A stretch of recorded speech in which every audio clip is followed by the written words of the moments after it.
reconnaissant qu'il m'a reçu tout ce qu'il est. Sinon, la nuit, là, c'est l'eau, je suis tombée.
Malakadala Brazantoro Kadala Zantala Le Calabra Cadalura Zantala Bracura Cadala Bracadala Zantura Bashada Cariandolo Bruzantara Cadala Bracadara Bagura Bashalira Caria Zontira O Mama Candara Brazan.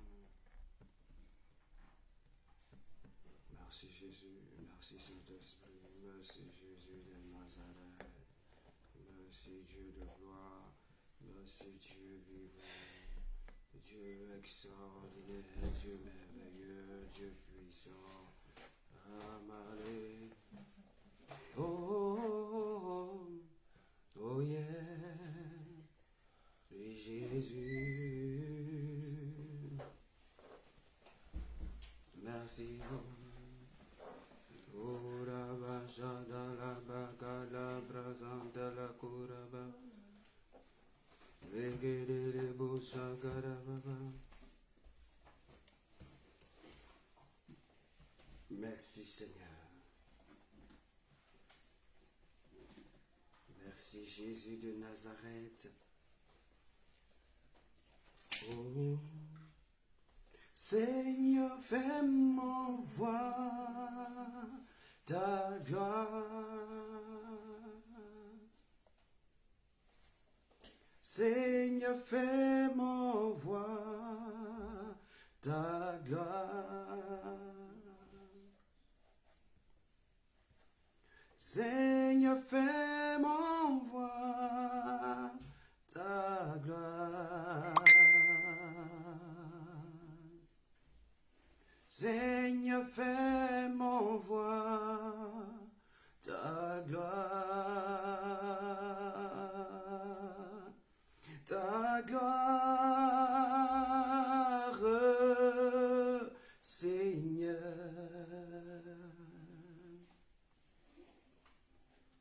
Seigneur, fais-moi voir ta gloire. Je reconnais tu peux tout et que rien ne t'est impossible.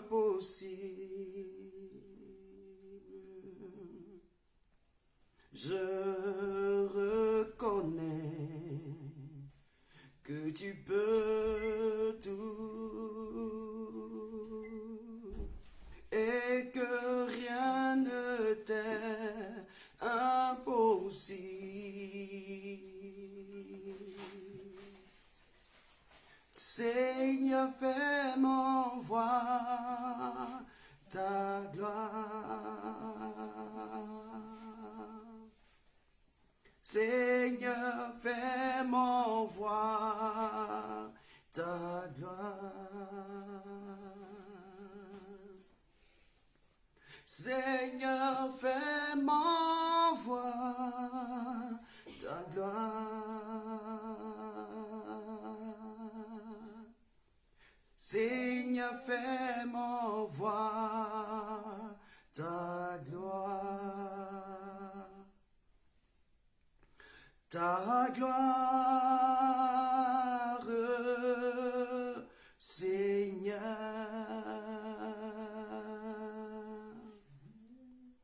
Seigneur, fais-moi voir ta gloire.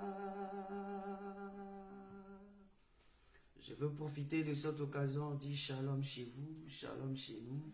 Que Dieu bénisse vos vies, que Dieu bénisse vos familles. Et soyez la bienvenue parmi nous pour ce programme merveilleux, pour ce programme extraordinaire, le jeudi avec le Saint-Esprit. Et je crois bien que tu passeras un instant merveilleux. C'est pourquoi, sans plus tarder, je voudrais que tu commences à dire merci au Seigneur pour t'avoir donné l'opportunité d'être dans sa présence, pour t'avoir donné cette grâce, cette faveur, d'être là dans sa présence avec nous afin de participer à ce programme. Dis merci au Seigneur, bénis le nom de Dieu. Je veux que tu t'appuies sur cette parole dans Proverbe, plutôt dans Psaume. Dans Psaume, le chapitre 33, lorsque nous prenons le verset 8, la Bible déclare que toute la terre craigne l'Éternel, que tous les habitants du monde tremblent au-devant de lui. Alléluia. Que toute la terre craigne l'Éternel et que tous les habitants du monde tremblent au-devant de lui. C'est une révérence à l'endroit de Dieu. C'est pourquoi ce soir, élève la voix et disons son merci au Seigneur. Père, nous voulons te rendre la gloire, nous voulons te bénir, nous voulons te célébrer, nous voulons t'exalter, nous voulons te rendre toute l'honneur et la gloire te reviennent, mon Dieu, mon roi. Car tu es digne d'adoration, tu es digne d'être relevé, tu es digne d'être magnifié. Il t'a plu de nous donner la vie, il t'a plu de nous donner la force, la santé, le mouvement et l'être. C'est pourquoi ce soir, nous sommes au devant de toi pour te bénir. Nous sommes là pour te célébrer. Nous sommes là pour t'exalter, Seigneur. Tout ce que tu fais est extraordinaire. Tout ce que tu fais est merveilleux. Selon le calendrier que tu as dressé, Seigneur, nous sommes aujourd'hui, Seigneur, au jeudi qui est le jour, le 6e jour. Le 6e jour, plutôt le 5e jour.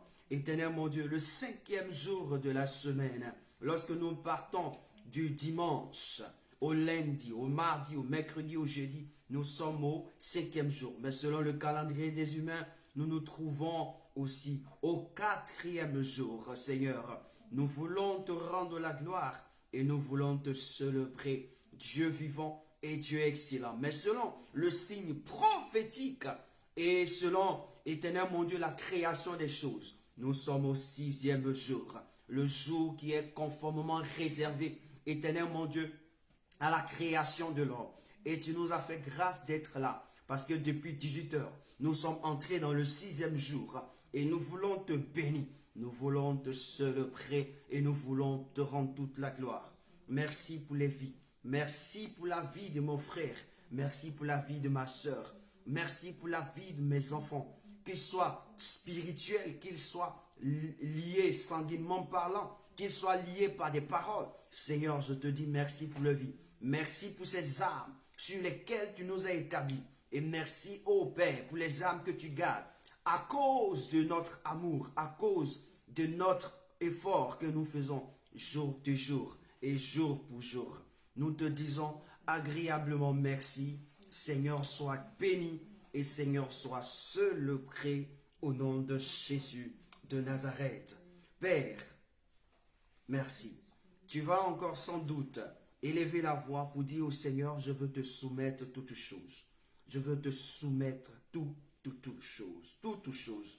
Jésus pouvait dire un jour à ses disciples, avant que vous ne priez, dites ceci, notre Père qui est dans les cieux, que ton nom soit sanctifié. Mais que ton règne vienne. Dis au Seigneur, nous avons besoin de son règne. Nous avons besoin de sa puissance. Nous avons besoin de son autorité. Nous avons besoin de lui parmi nous, afin qu'il gère les choses. Car faire l'œuvre de Dieu, ce n'est pas une œuvre humaine. Ce n'est pas une œuvre charnelle. Ce n'est pas une œuvre sanguine. Mais c'est une œuvre spirituelle. Et celui qui l'a ordonné, qui l'a institué, a besoin d'être en place afin que cette œuvre soit faite. Car la Bible déclare dans le psaume 127, le verset 1, « Si l'Éternel ne bâtit, celui qui bâtit travaille en vain. » Si l'Éternel ne bâtit, celui qui bâtit travaille en vain. Alors disons au Seigneur, viens prendre le contrôle de ton programme. Viens prendre le contrôle de ce programme. Viens prendre le contrôle de ce moment de prière.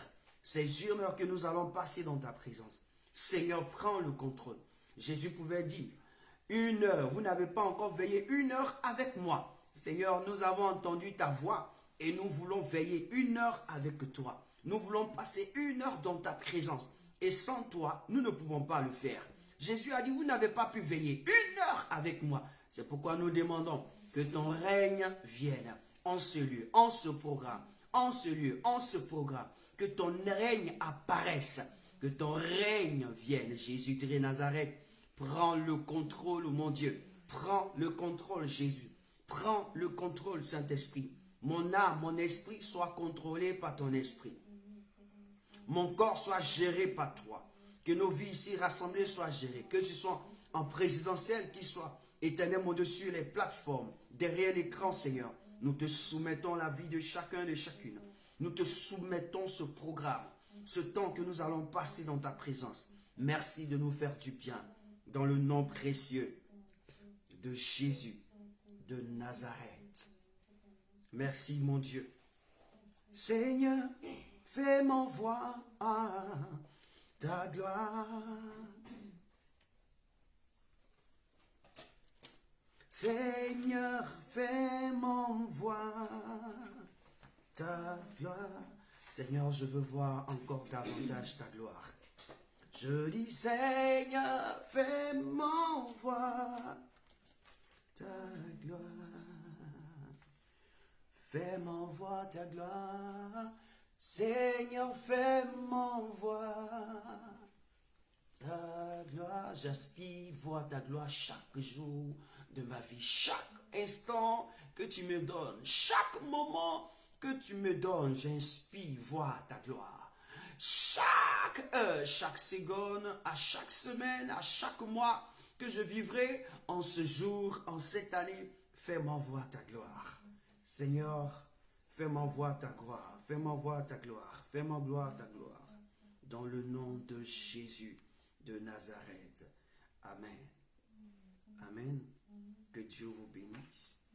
Prenez la Bible. Nous allons prendre un passage avec lequel nous allons prier. Je vais expliquer et nous allons prier. Je vais expliquer et nous allons prier. Alléluia.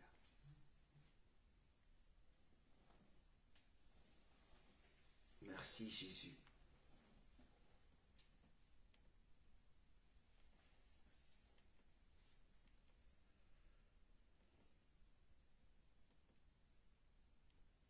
Merci Jésus. Allons-y dans le psaume 33. Le psaume 33, nous lisons à partir du verset 8 et nous terminons au verset 15. C'est le psaume du mardi passé que nous avons utilisé. Encore ce jeudi, Dieu nous permet encore de le revoir. Le psaume 33, à partir du verset 8 jusqu'au verset 15, et je fais la lecture de la parole de Dieu.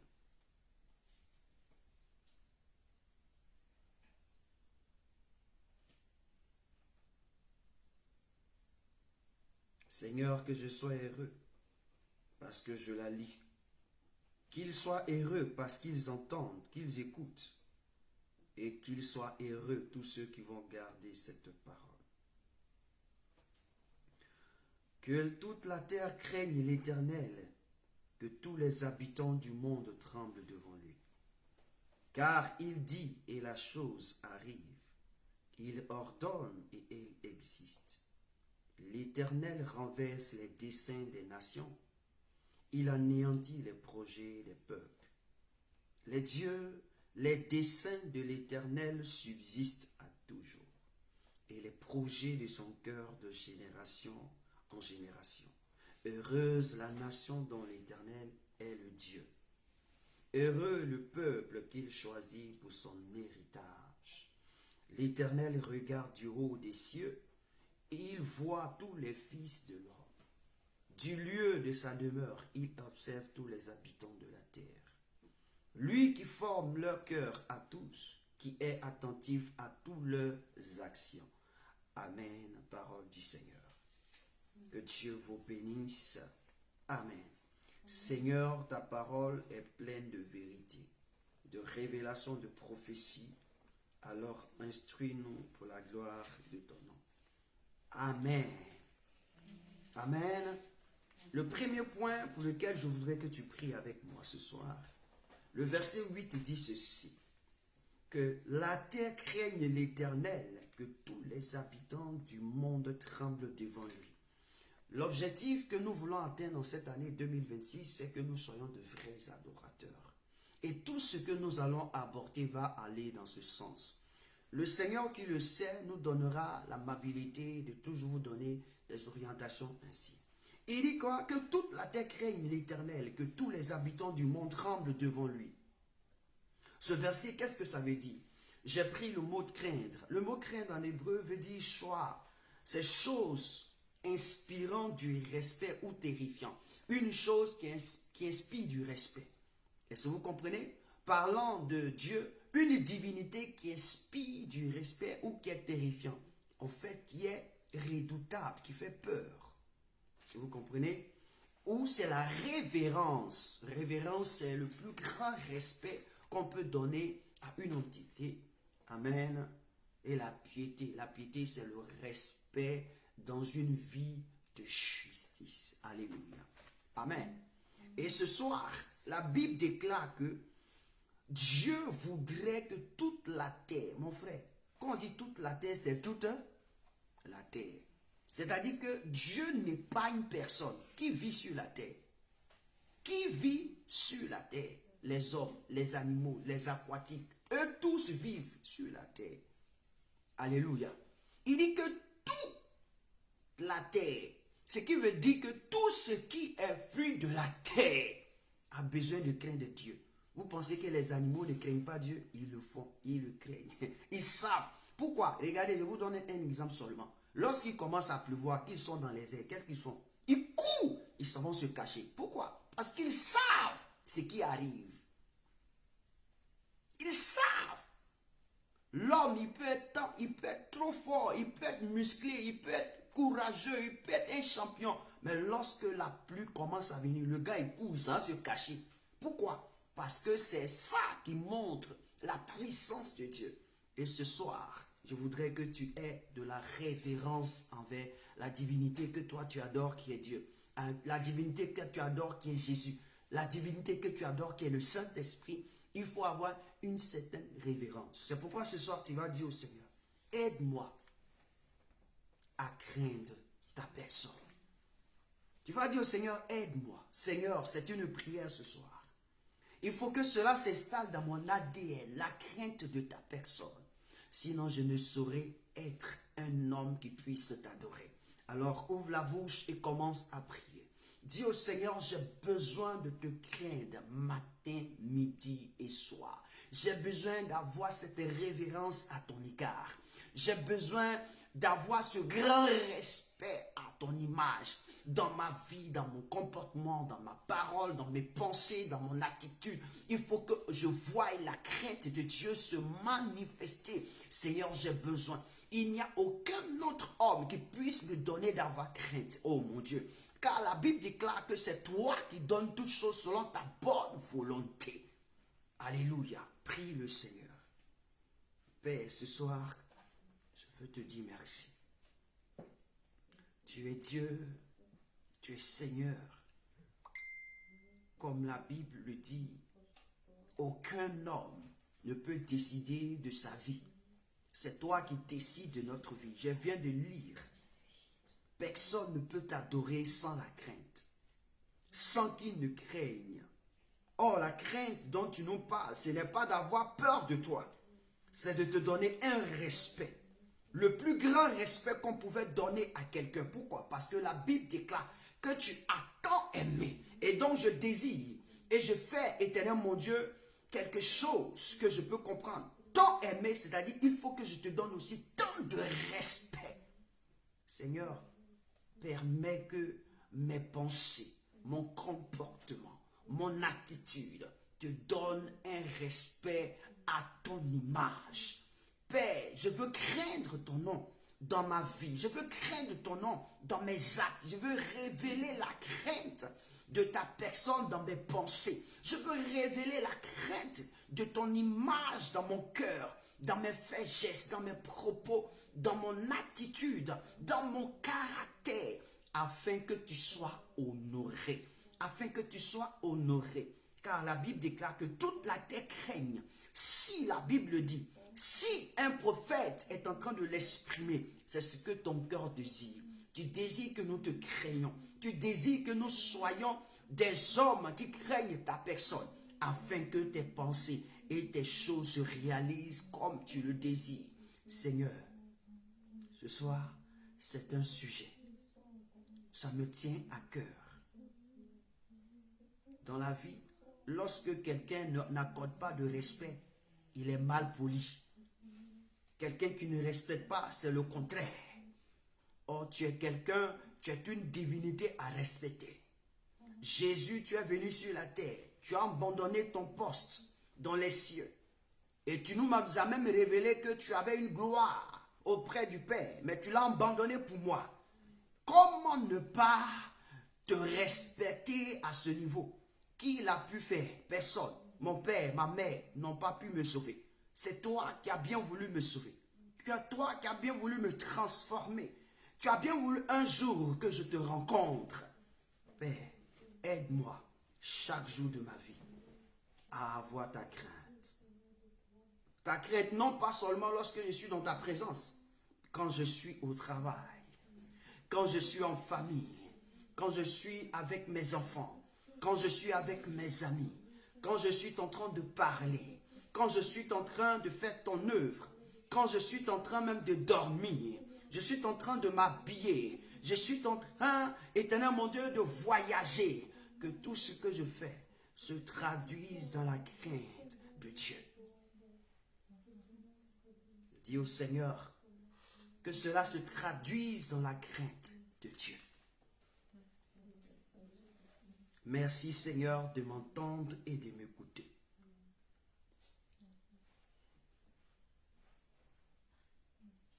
Amen. Le verset 9 dit, car il dit et la chose arrive. Il ordonne et elle existe. Amen. Mais je vais prendre le verset 10. L'Éternel renverse les desseins des nations et anéantit les projets des peuples. Voici quelque chose qui est important. Qu'est-ce que ça veut dire? L'Éternel renverse les desseins. J'ai pris le mot dessein. Le mot dessein, ça veut dire quoi? Quand tu vas, la Bible déclare qu'en hébreu, quand on révèle, on parle de estona. Pensée et jugement. Ça veut dire que ce sont tes pensées et tes jugements. Ce sont tes desseins. Maintenant, là aussi, on parle de projet. Les projets, c'est quoi? C'est ton plan. Ton plan d'activité que tu mets en œuvre. Ton arrangement que tu fais afin de réaliser quelque chose ou de la manière dont tu te prépares. Tu prépares tes œuvres ou tes actions ou ton futur. Et la Bible dit que l'Éternel, Dieu, qu'est-ce qu'il fait? Il renverse les desseins de la nation et il anéantit les projets des peuples. Pour qu'une nation existe, il faut un homme et une femme. Pour qu'un peuple existe, il faut un homme et une femme. Et donc, je veux dire à quelqu'un, si tes pensées, comme le dit Ésaïe 55, le verset 8, qu'est-ce qu'il dit? Ésaïe 55, le verset 8 dit ceci. Car mes pensées ne sont pas vos pensées, et vos voix ne sont pas mes voix, dit l'Éternel. Ce qui veut dire que ce qui n'est pas les voix de Dieu, qu'est-ce qui va se passer? Sera renversé. Ce qui n'est pas les projets établis par Dieu, ça sera quoi? Renversé. C'est pourquoi Dieu dit, je sais les projets que j'ai formés pour vous. Des projets de paix et de bonheur. C'est pas ça? C'est ce que Dieu a dit. Donc toi qui formes des projets qui ne peuvent pas attirer le bonheur ni la paix, mon ami, c'est contraire au projet de Dieu. Et donc tu ne sois pas surpris de les voir renversés. C'est pourquoi ce soir tu vas dire au Seigneur, je suis là non pour accomplir mes propres projets, mais pour accomplir tes propres projets. Je suis là non pour accomplir mes desseins, mais tes desseins. Alors tout autre dessein que j'ai formaté, que j'ai fait, ou tout autre projet que j'ai fait, Seigneur, renverse-les. Moi-même, je te demande de les renverser. Alors prie le Seigneur. Commence à prier le Seigneur.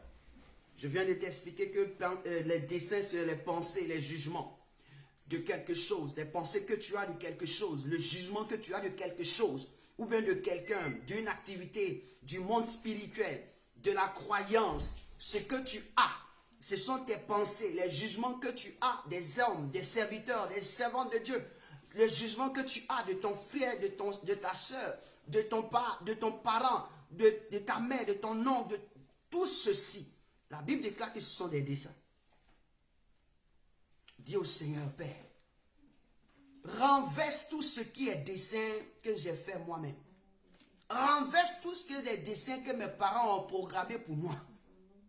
Renverse. Pourquoi? Parce que les parents programment nos dessins. Quand ils adorent, quand les parents adorent les fétiches, ils vont dire aux fétiches, il faut garder nos enfants là. Il faut les protéger.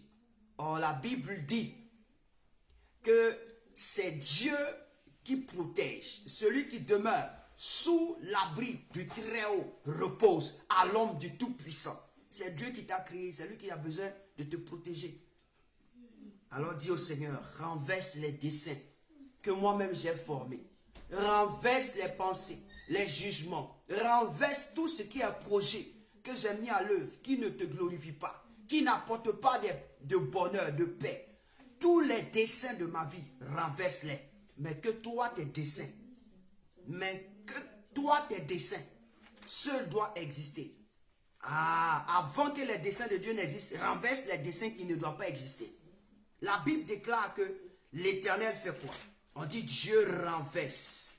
Dieu renverse. L'Éternel renverse les desseins des nations. Seigneur, s'il te plaît, je t'implore ce soir.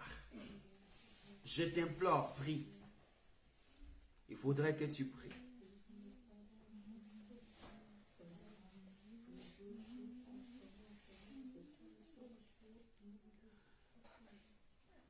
Dis au Seigneur, renverse les projets. Seigneur éternel, c'est toi qui m'as créé. Et donc tu as un dessein bien établi pour ma vie. C'est toi qui m'as formé. Tu as des projets bien établis pour ma vie. Seigneur, c'est pourquoi je viens dans ta présence pour te dire que tout ce qui est projet, tout ce qui est dessein établi par moi par rapport à ma vie, par rapport à ma maison, par rapport à mes enfants, par rapport à mes soeurs, par rapport à mes frères, Seigneur, renverse-les. Renverse ces desseins. Renverse ces desseins, renverse les desseins. Ces desseins qui ne sont pas de toi. Les desseins qui n'inspirent pas ta personne, qui ne révèlent pas ton être. Renverse les desseins. Renverse les desseins dans mon foyer. Les desseins que moi-même j'ai institués dans mon foyer. Renverse-les dans ma maison. Renverse-les pour que la gloire seule te revienne. Pour que la gloire seule te revienne. Pour que la gloire seule te revienne. Que tous les projets, la Bible dit que tu as formé des projets. Les projets que tu as formés, ce sont des projets de paix et de bonheur. Tous les projets que je forme, qui ne sont pas des projets de paix et de bonheur, Seigneur, renverse-les. Ça ne fait pas partie de toi. Tous les projets inspirés de l'orgueil, tous les projets inspirés pour dire, wow, moi aussi je peux faire, moi aussi, Seigneur, sois renversé, Seigneur. Que ces projets soient anéantis. Seigneur, seuls tes pensées doivent s'accomplir dans notre vie, dans notre vie, dans notre famille, dans notre vie, dans notre famille.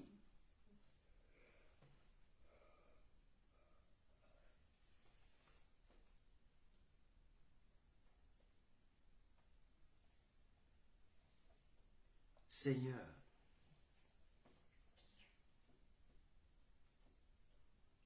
fais-le pour la gloire de ton nom.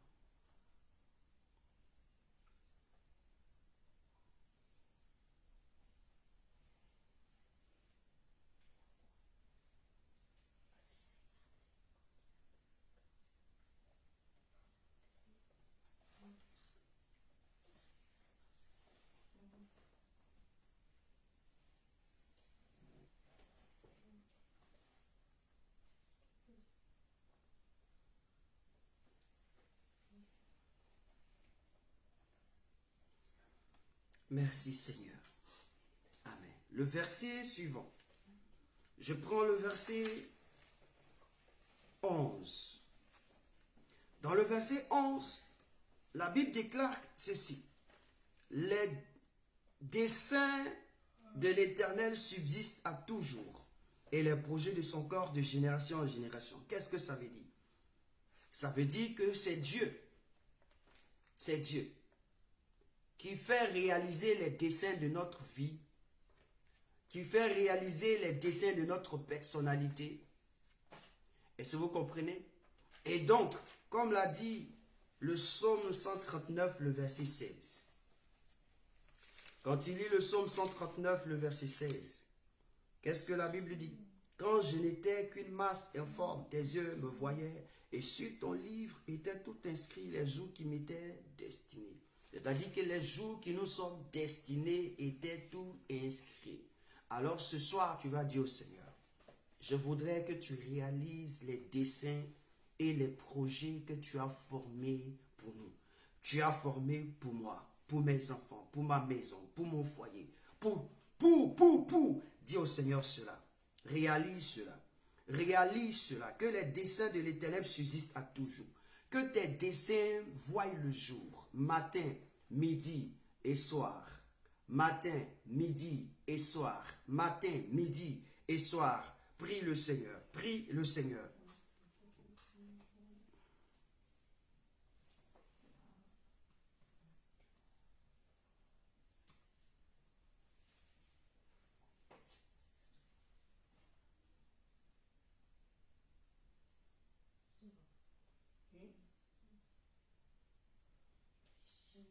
Prie le Seigneur.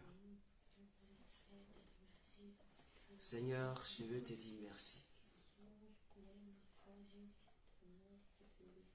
Tu es fidèle.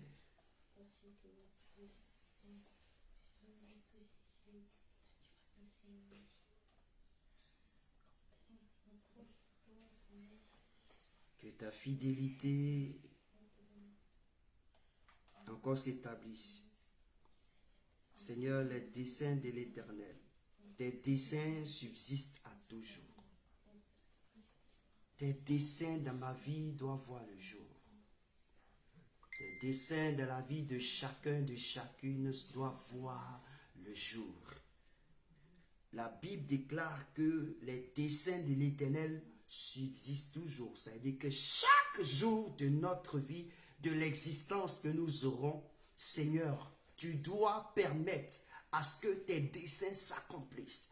Alors chaque fois que tu me donnes le temps de respirer, chaque fois que tu me donnes le temps de voir le jour, le soleil, de voir la lune, les étoiles, Seigneur, que tes desseins s'accomplissent, que tes desseins vivent, que tes desseins m'impactent, que tes desseins impactent ma maison, impactent les enfants de ma maison, impactent tous ceux qui sont avec moi, de près ou de loin. Je prie que cela soit ainsi. Seigneur, réalise tes desseins, que les projets que tu as réalisés, que les projets que tu as formés, que ces projets de ton cœur passent de ma génération à des générations, passent de notre génération à des générations, passent de notre génération à des générations, dans le nom puissant de Jésus. Seigneur, tu es Dieu.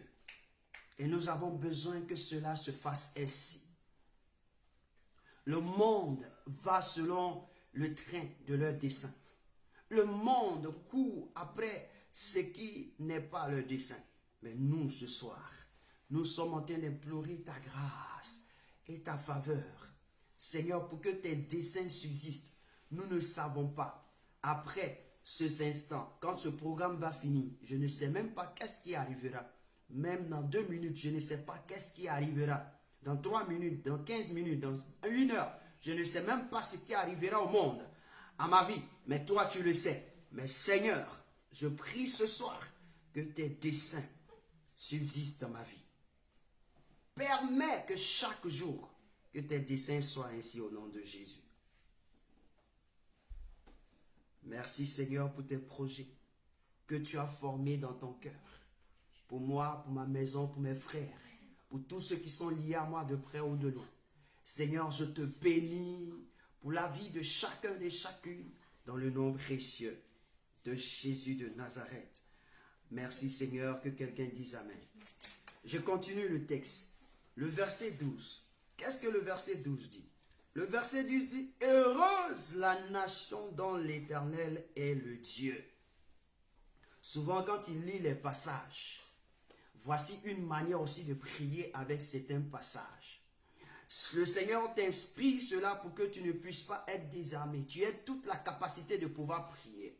Tu as toute la capacité de pouvoir faire ce que tu as à faire pour Dieu. C'est pourquoi il dit, heureuse la nation dont l'Éternel est le Dieu.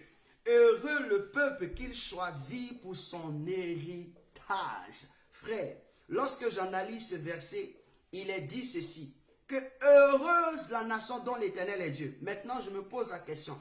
Le verset répond à la question, heureux le peuple qu'il choisit pour son héritage. Mon ami plutôt, mon camarade de tous les jours, mes frères, mes sœurs, une chose est certaine. Tu ne peux pas être heureux si tu n'es pas le peuple de Dieu. Voici ce que le Seigneur me fait comprendre. Tu ne peux pas être heureux si Dieu ne t'a pas choisi. Tu ne peux pas être heureux. Alors si tu veux, fais ce que tu veux, fais tout ce que tu veux, mais tu ne trouveras jamais ce caractère d'être heureux. Tu ne le verras jamais.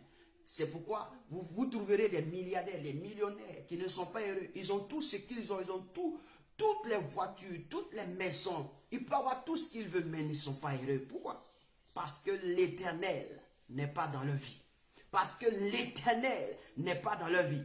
Jésus ne l'est pas. Jésus ne les a pas encore choisis. Frère, si tu es loin de Jésus, tout ce que tu vas posséder va te créer des problèmes. C'est pourquoi ce soir, tu vas dire au Seigneur, merci Père de m'avoir choisi. Oh, tu vas dire merci Père de m'avoir aimé et de m'avoir choisi. Parce que si le Seigneur ne t'a pas choisi, tu ne peux pas t'asseoir ici. Si le Seigneur ne t'a pas choisi, tu ne peux pas être dans l'assemblée dans laquelle nous nous trouvons. Non, tu ne peux pas. Le Seigneur choisit des personnes et les rassemble. C'est parce que Dieu voulait que ta vie soit quelque part. Que ton décès soit quelque chose de propre. Tes projets soient quelque chose de vérité. Que lui t'envoie ici en ces lieux. Et dis au Seigneur ce soir, je veux te dire merci de m'avoir choisi. Jésus disait dans Jean chapitre 15 verset 16, ce n'est pas vous qui m'avez choisi, c'est moi qui vous ai choisi. Frère, je veux dire à quelqu'un, quand il dit j'ai décidé de servir Dieu, mon ami, tu ne peux jamais décider de toi-même. Un homme normal ne peut pas décider de lui-même. Parce que l'homme est porté vers les choses physiques. Il est porté vers ce qui est éphémère. Mais l'homme intérieur que Dieu a mis en nous est porté vers le spirituel. Et c'est Dieu qui éveille en nous le spirituel pour que nous puissions avoir nos regards fixés vers lui. C'est pourquoi ce soir, dis au Seigneur, merci de m'avoir choisi. Frère, c'est une grâce, c'est une faveur d'être choisi par Dieu.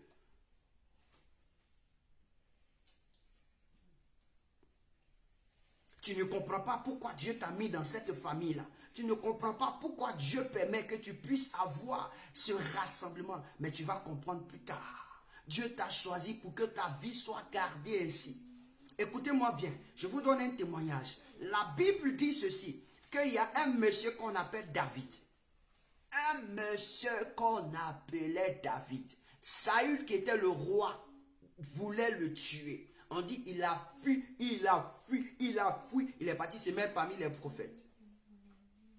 Lui qui voulait tuer David, arrivé chez les prophètes là-bas, on dit, il a commencé à prophétiser. Quand il est entré dans le cercle des prophètes, il a commencé à prophétiser. Aïe, tu veux plus tuer David, tu viens maintenant. C'est-à-dire que David court vers les prophètes. Si Dieu ne l'avait pas dit de courir vers les prophètes, est-ce que Saül n'allait pas le toucher? Il allait le toucher. Parce que Dieu lui a dit, va chez les prophètes. Les prophètes étaient là. Qu'il est rentré chez eux, Saül est rentré aussi. Lui, Saül qui voulait le tuer, a commencé à prophétiser. Donc c'est pourquoi je veux dire à quelqu'un, quand Dieu t'envoie dans une maison, quand Dieu t'envoie dans une assemblée, c'est qu'il veut faire quelque chose avec toi. Mon frère, il ne faut pas regarder autour de toi tout ce qui se passe. Mais regarde pour quel est le motif pour lequel Dieu t'a amené là. Il y avait un homme qui s'appelait Samuel. Samuel était dans une maison d'un sacrificateur. Et les enfants de ce sacrificateur-là, c'est eux qui foutaient la merde. Ils étaient impolis. Ils ne respectaient pas le sacerdoce de Dieu. Ils faisaient n'importe quoi avec les femmes des gens qui venaient prier Dieu. Ils volaient même les offrandes et les sacrifices. Ah, on dit le père était assis, lui ne parlait pas. Un jour, Dieu lui a posé la question. Est-ce que tu vois ce que tes enfants font même? Mais Samuel était avec eux. Samuel était avec eux. Il suivait pas l'atmosphère qui était là. Il suivait l'atmosphère spirituelle. Parce que sa mère lui a dit, je t'ai envoyé pour que tu serves Dieu. Je ne t'ai pas envoyé pour que tu regardes le voisin, la voisine, l'autre. Tu serves Dieu. Que tu apprennes à servir Dieu. Parce que toi là, je t'ai donné à Dieu. Donc la seule manière d'accomplir ma volonté, c'est de servir Dieu. Donc, que ça soit bon, que ça soit mauvais, tiens-toi que c'est Dieu que tu es en train de servir. Et ce Samuel, la Bible déclare que au moment opportun, Dieu l'a choisi parce qu'il était focalisé sur le service de Dieu.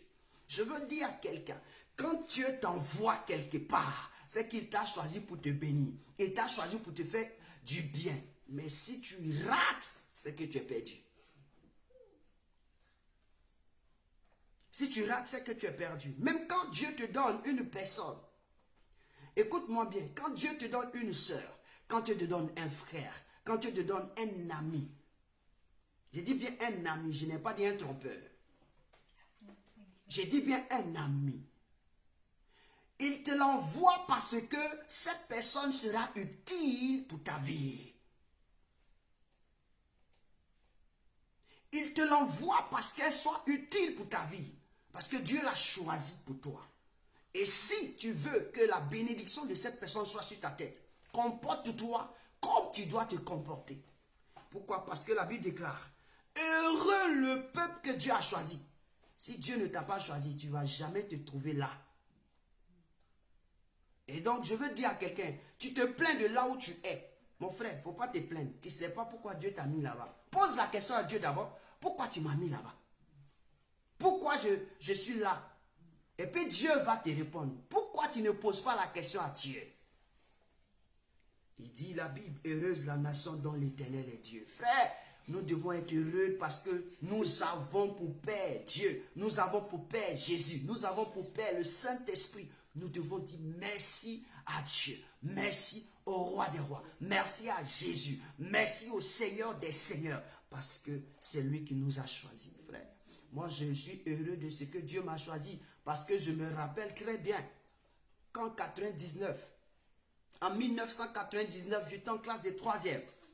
Et j'ai dit dans mon cœur que lorsque j'aurai mon BEPC, j'avais quitté Boaké pour venir sur Abidjan et j'étais principalement à Niamey. Donc je voulais retourner à Boaké, mon frère. Quand j'ai échoué mon BPC, on dit le 19 septembre, qu'est-ce qui s'est passé? Vous avez compris. Il y a eu quoi? Il y a eu une mutinerie. Il y a eu quelque chose qui s'est passé et tous se sont retrouvés à Boaké. Mon frère, imagine un instant, il y a eu mon BPC cette année-là. C'était le projet que j'avais formé dans mon cœur. C'était les pensées que j'avais. Parce que je voulais retourner. Parce que cette ville m'a marqué. Cette ville avait quelque chose. Mon frère, mais Dieu avait son programme pour moi. Tu as ton programme, mais Dieu a son programme, frère. J'ai dit, cette année-là, j'ai échoué au BPC. Dieu m'a montré que je suis faible, je ne peux pas diriger ma vie. Je vous assure que la composition que j'ai faite, chaque fois que je faisais une matière, je mettais une note. Et puis Dieu comptabilisait pour moi. Je mets une note, toutes les notes. J'avais fait 4 matières et puis 5 matières précisément. J'ai dit, toutes les 5 matières, mes notes que j'ai mises. Il y a une voisine qui était au devant de moi. Dieu a dit, comme tu lui as donné un petit coup de main, je te donne ces notes. Je te donne ces notes. Et puis je lui donne les notes de cette dernière, je te le donne. Alléluia. Quand Dieu te choisit pour quelque chose, imaginez-vous, je suis parti.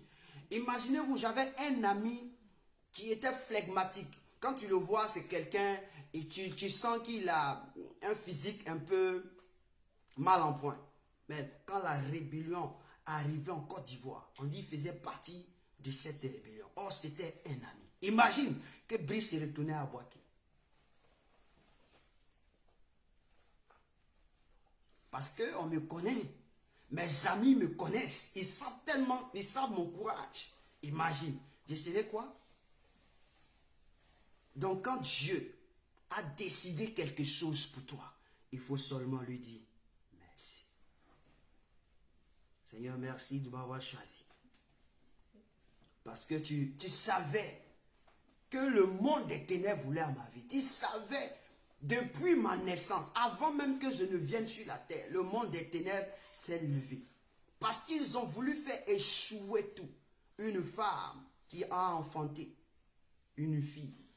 Et après cette fille qui veut une autre grossesse, et la grossesse tombe, et ça tombe, et ça tombe, et ça tombe. Qu'est-ce qui se passe?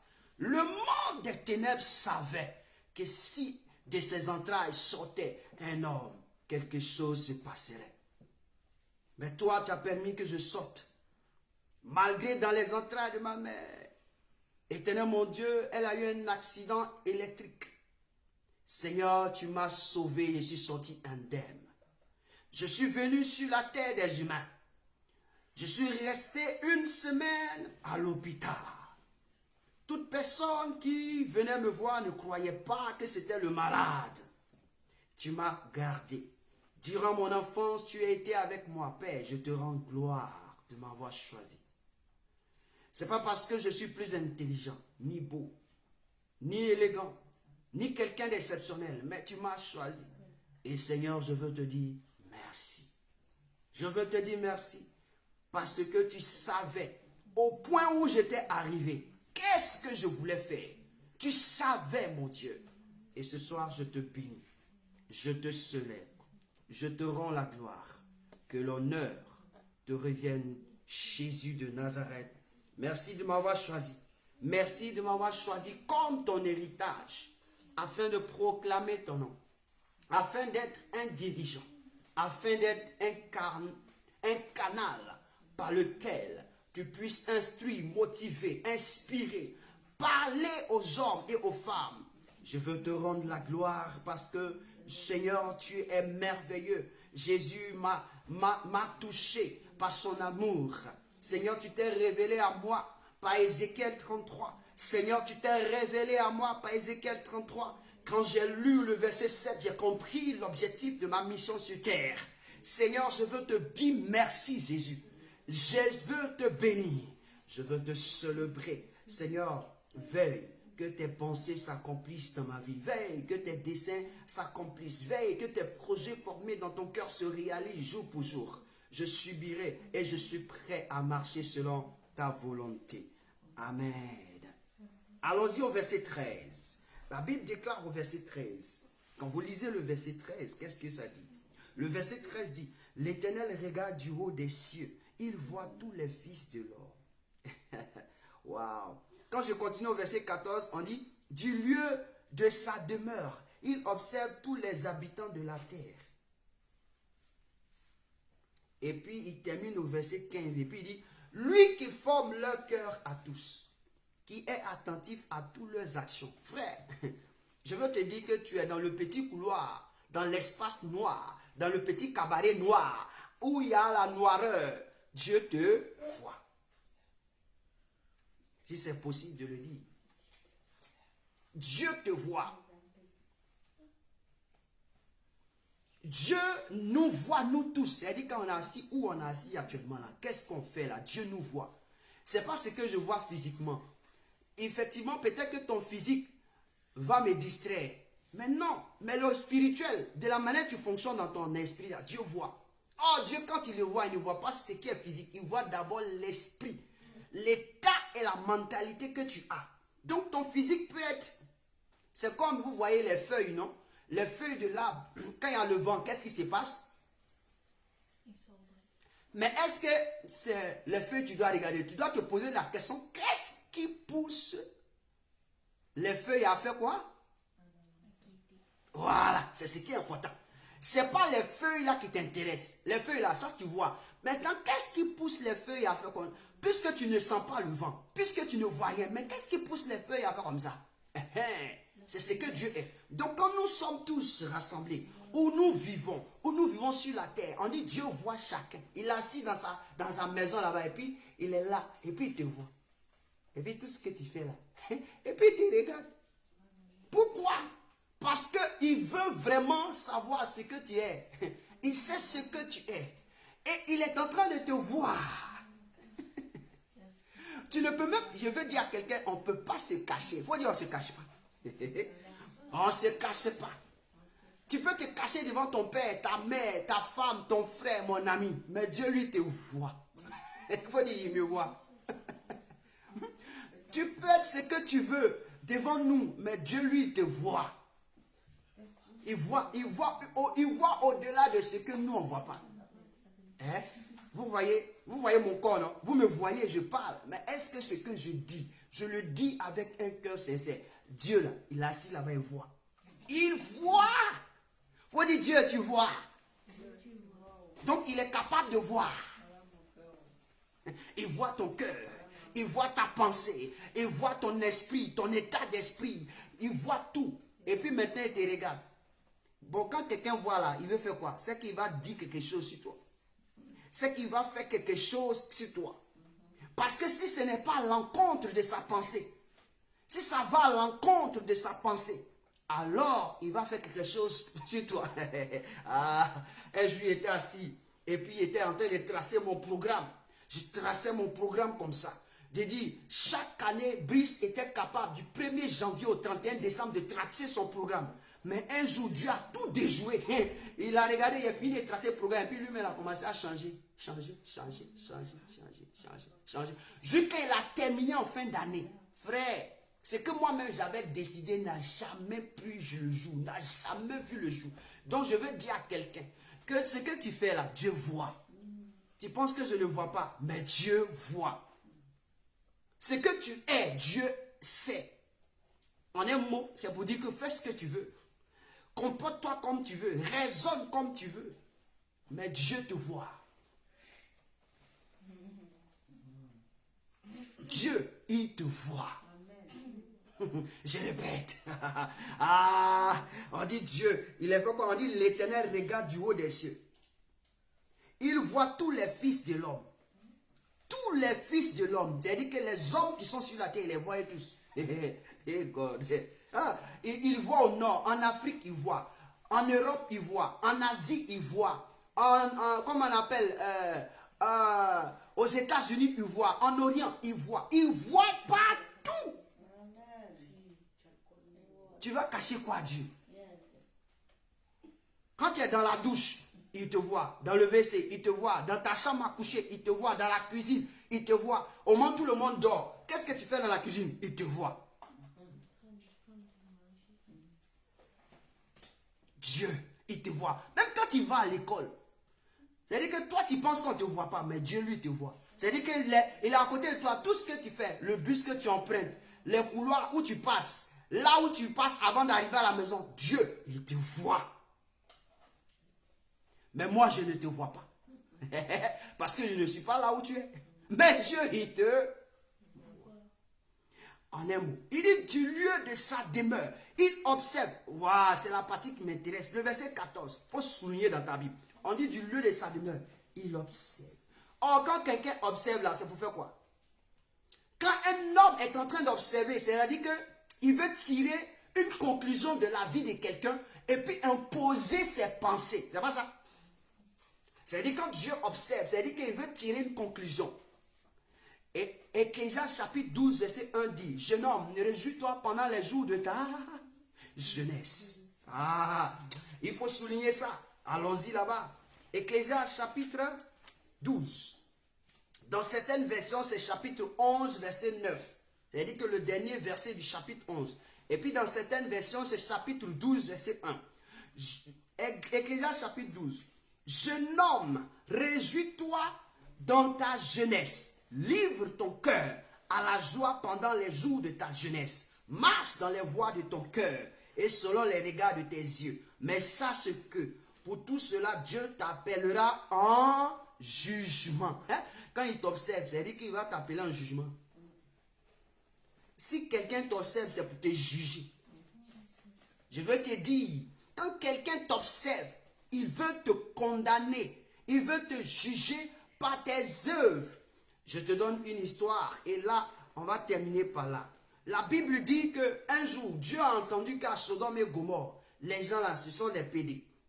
Eux là, ce n'est pas fesses des femmes qui les intéressent, c'est fesses de l'homme, des garçons, des hommes masculins. On dit, Dieu est descendu. Il est passé voir Abraham, son ami. Quand il est passé voir Abraham, son ami, il a dit à Abraham, ah Abraham, comment tu vas? Ça va bien? Ah, je suis descendu aujourd'hui. Et ta femme Sarah? Et il a fait comme s'il est venu pour bénir Abraham. Quand Dieu veut maudire, il va bénir quelqu'un avant de maudire. Dieu ne maudit pas sans bénir quelqu'un. Je suis en train de t'informer. Et Dieu, qu'est-ce qu'il fait? Il bénit Abraham. Il dit à cette même époque, l'année prochaine, ta femme enfantera. Sarah avec quel âge? 89 ans. Non, je dis bien Sarah avec 89 ans. Sarah avait, oui, 89 ans. Il quitte là. Elle a enfanté à... 89 ans. Parce qu'elle a enfanté à 90 ans. Elle a enfanté à 90 ans. Elle avait 89 ans quand on lui parlait. Donc à 89 ans de Sarah, on dit Dieu descend. Et il vient, ils étaient trois. 3 hommes. 3 hommes. On dit et quand les 3 sont rentrés chez Abraham, il y a 2 qui sont partis, il y a un qui est resté. Donc les 2 là, ils sont arrivés où? À Sodome et Gomorrhe. Et Sodome là, on dit qu'ils ont trouvé qui? Lot. C'est Lot qui les a reçus. 2 hommes. Comment 2 personnes descendent? Un est chez Abraham, les 2 hommes vont rester chez qui? Les 2 hommes là vont rester chez qui? Ils sont partis, ils ont trouvé l'homme, l'homme les a accueillis. Ils ont dit alors, demain là, pardon, il faut quitter la ville. Parce que ce qu'on a vu là, on a vu. On avait appris que les hommes, c'est-à-dire qu'ils ont laissé la nature naturelle. Ils ont laissé la femme Ce sont les hommes qui les intéressent. Ce sont les fesses des hommes qui les intéressent. Donc maintenant, là, nous, là, on va détruire cette nation-là. Donc toi, prends tout ce qui te concerne et puis sors de la ville. Avant le lever du soleil, il faut partir. Et puis si tu t'en vas, il ne faut pas regarder derrière. Il ne faut pas regarder derrière. Il dit d'accord. Ils étaient là, comme les gens. Les gens, quand ils ont rendez-vous là, et puis ils passent leur temps, et puis rendez-vous là, ils viennent en retard là. Ce sont les Lot là, famille de Lot. On dit ils étaient là, jusqu'à les anges ont dit, mais vous là, vous cherchez quoi? Ils ont pris par force, ils les ont fait sortir, quittez ici.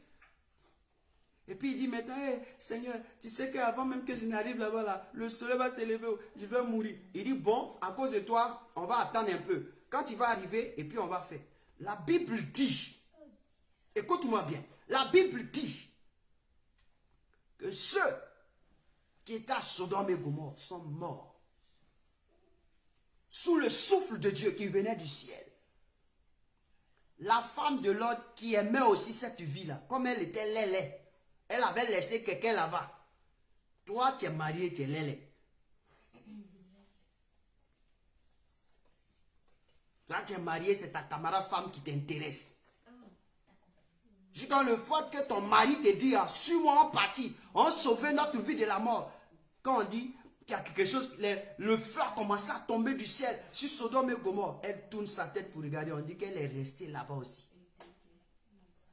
Je veux dire à quelqu'un, Dieu, avant de faire quelque chose, on dit, il fait quoi?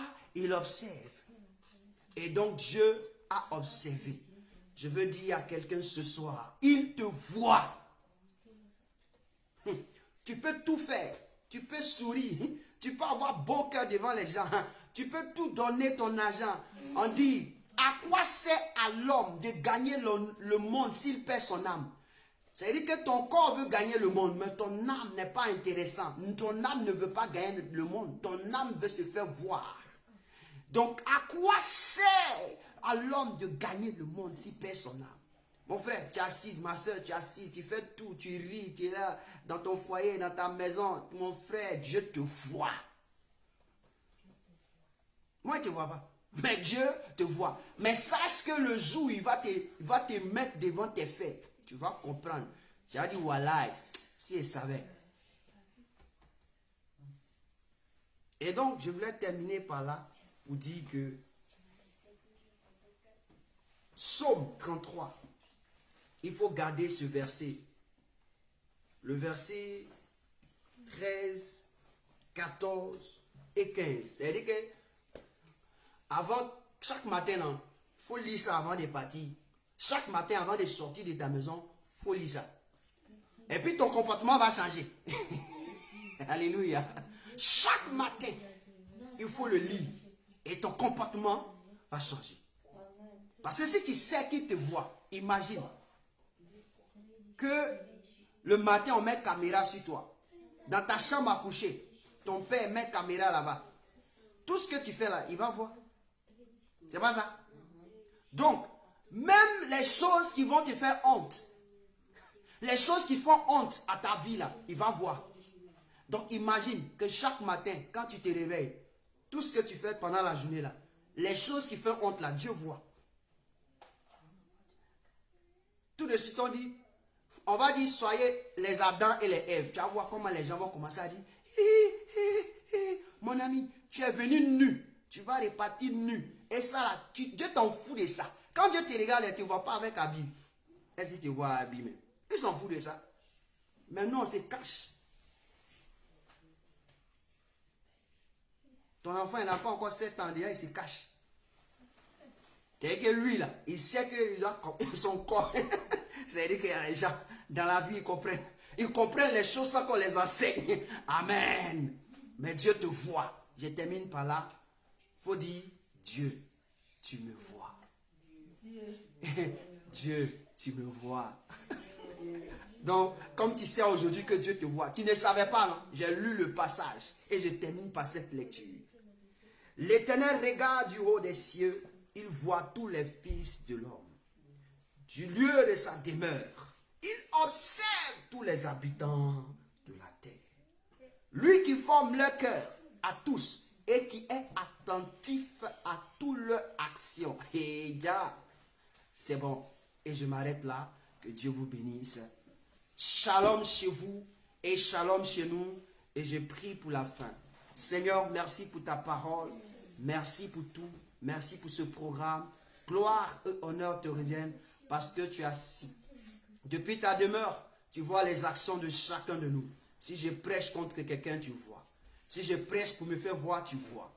Si je prêche pour que moi aussi je sois un homme demain, tu vois. Mais si je prêche dans le profond de tes mains, Seigneur, tu vois. Tu vois tout ce qui se passe. Tu sais tout. Et rien ne t'échappe. Alors je te dis merci. Parce que chacun de nous est au courant que tu vois. Et chacun saura comment se comporter. Car tu vois. Au nom de Jésus. Amen. Shalom chez vous et shalom chez nous.